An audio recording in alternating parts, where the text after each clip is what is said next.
Entrou em vigor no último dia 20 de abril deste ano, na data de sua publicação, a Lei número 14.550, que introduziu algumas relevantes alterações na Lei Maria da Penha, Lei 11.340 de 2006, que se destinam a estabelecer mudanças no próprio conceito de violência doméstica e familiar contra a mulher e, portanto, no âmbito de abrangência da lei, e também no tocante à concessão e à própria natureza das medidas protetivas de urgência que estão previstas nessa lei.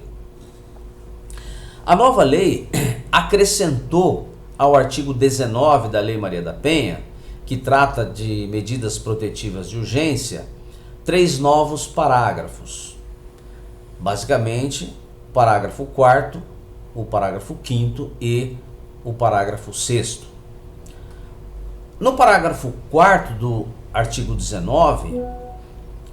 se estabelece uma limitação ou condicionante legal à atividade decisória do juiz.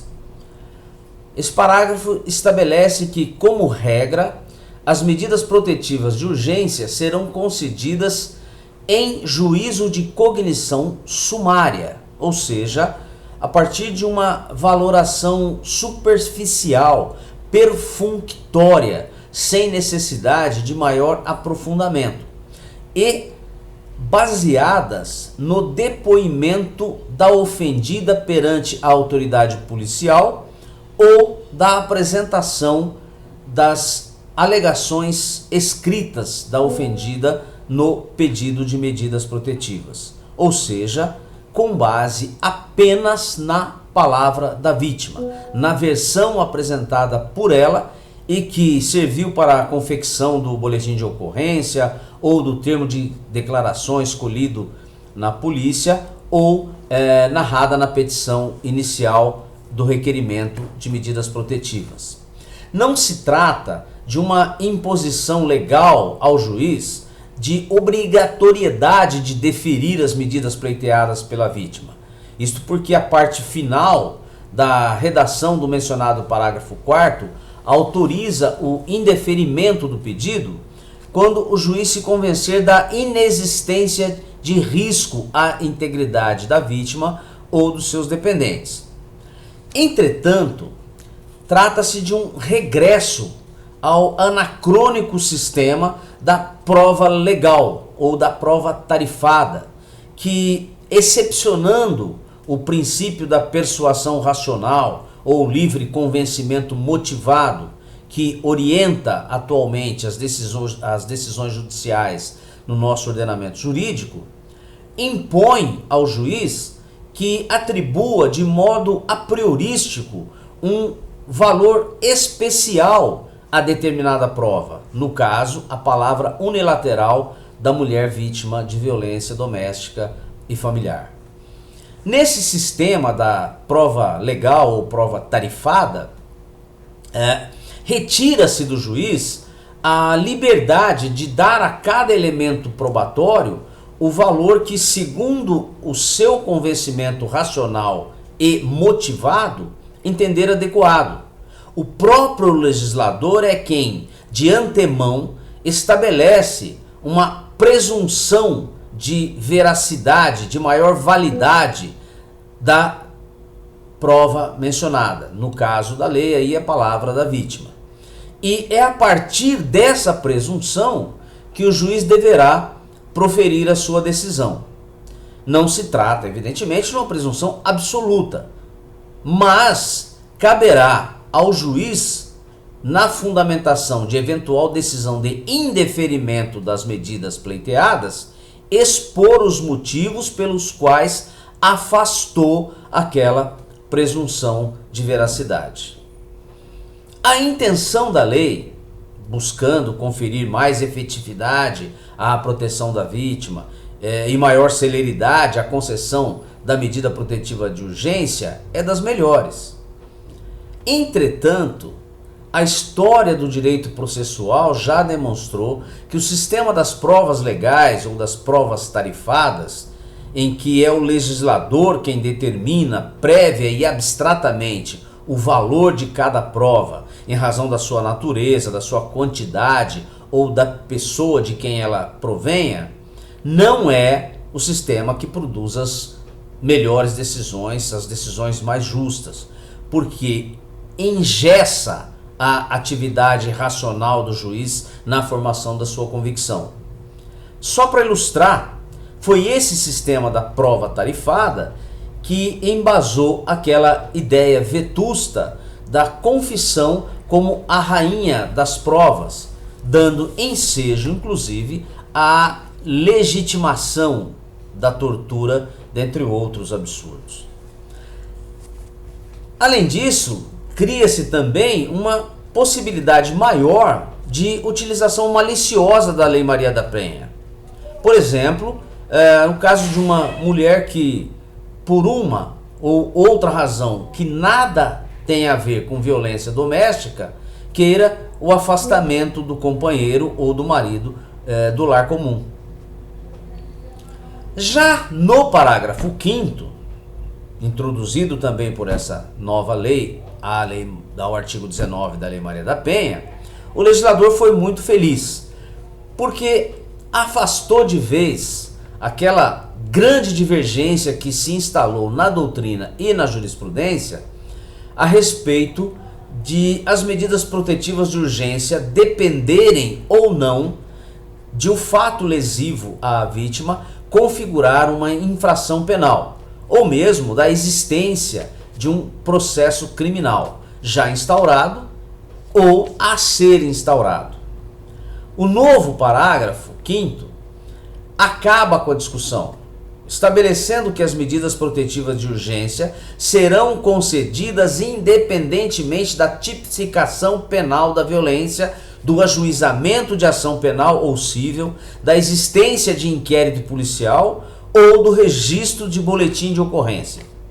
afirmando assim e acentuando, portanto, o caráter autônomo das medidas protetivas, desvinculando as medidas protetivas da necessidade de haver qualquer outro procedimento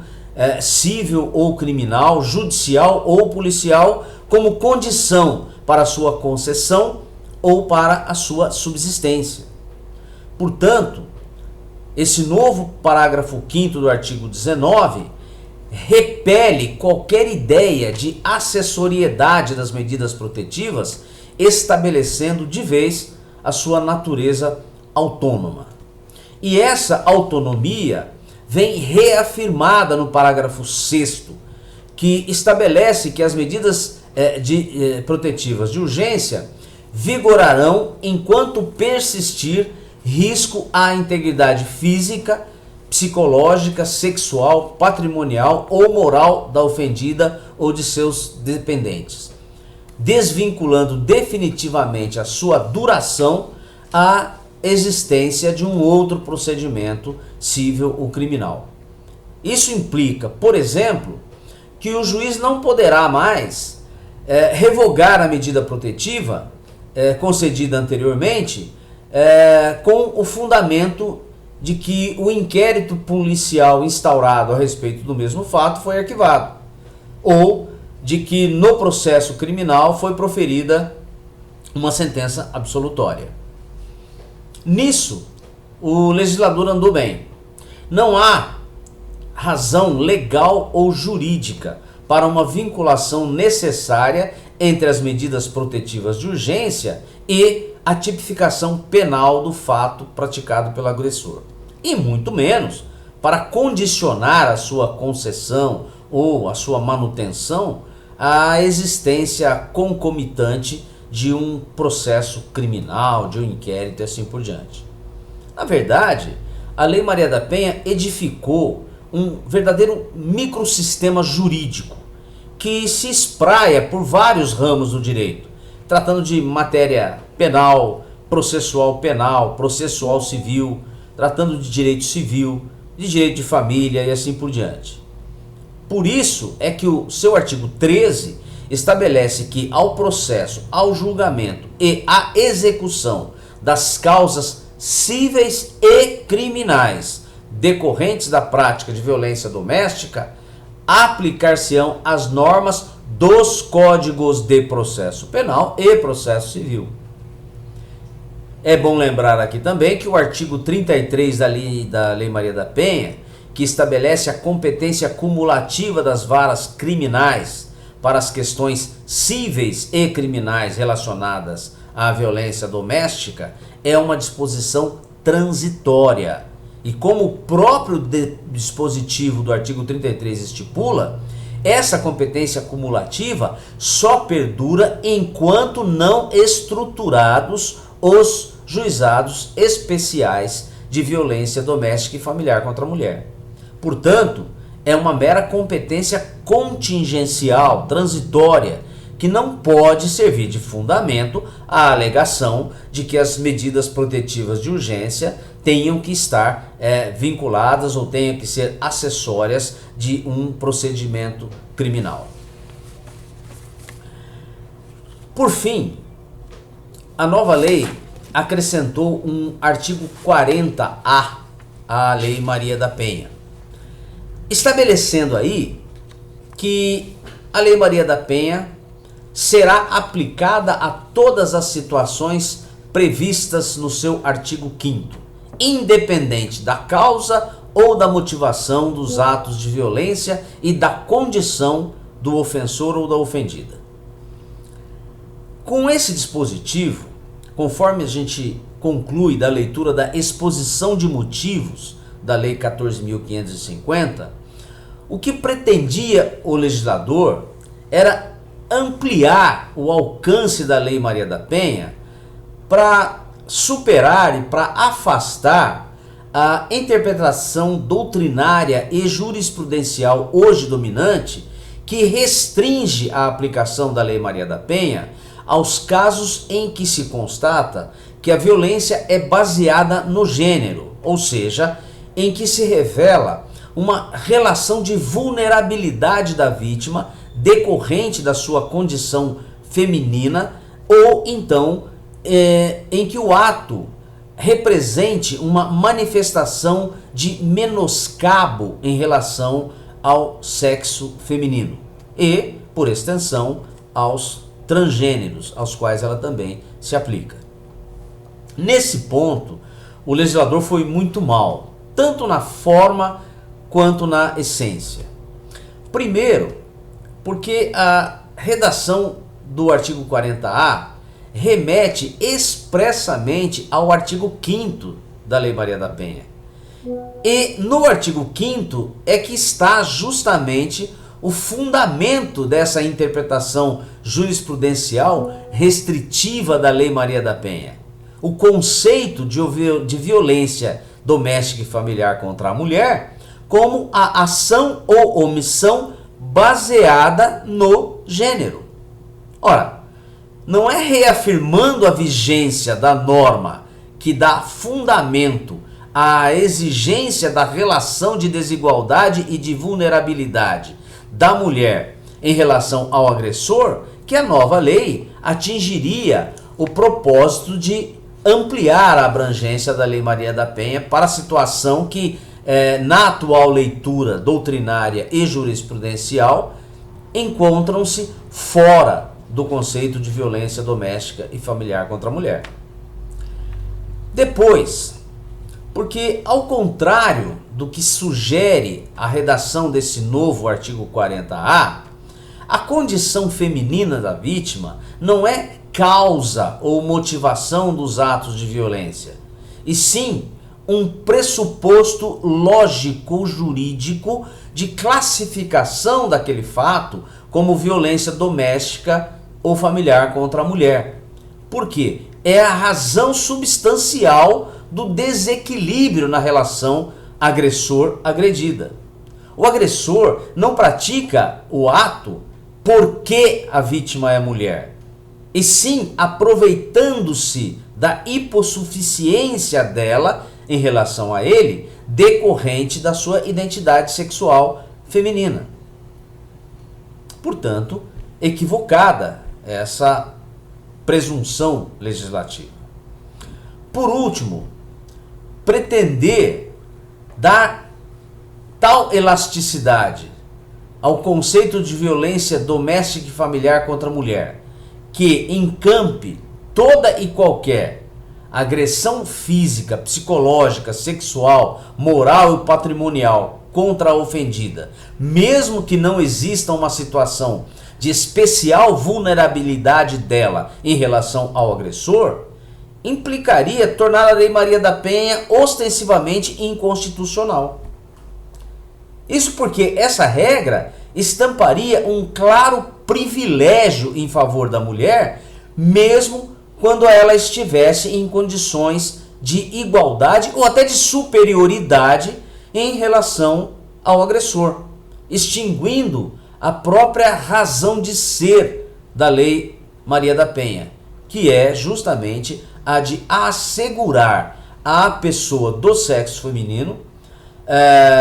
uma necessária igualdade substancial naqueles casos em que essa igualdade se apresenta meramente no âmbito formal. E isso, é claro, afronta o disposto no artigo 5º, inciso 1º da Constituição Federal, que estabelece que homens e mulheres são iguais em direitos e obrigações. Ora, que razão haveria, por exemplo, para aplicar a Lei Maria da Penha na hipótese de uma agressão verbal ou física praticada por um ex-namorado corintiano que, ao ver no estádio a ex-namorada palmeirense,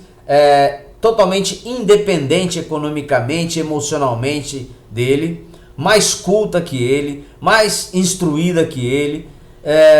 comemorando um gol do seu time. E por isso fica irritado, não por ela ser mulher ou sua ex-namorada, mas torcer pelo time adversário, e a ofende moralmente ou lhe desfere um soco, como faria, em última análise, em relação a qualquer outro torcedor nas mesmas circunstâncias. Qual a lógica de se aplicar a Lei Maria da Penha nesse caso? Conferir à vítima, nesse caso, a especial proteção da Lei Maria da Penha, sem que haja, no caso concreto, nenhum descrimen que justifique o tratamento diferenciado em razão do sexo, significa ofender claramente o princípio constitucional da igualdade. E isso implicaria na inconstitucionalidade da Lei Maria da Penha.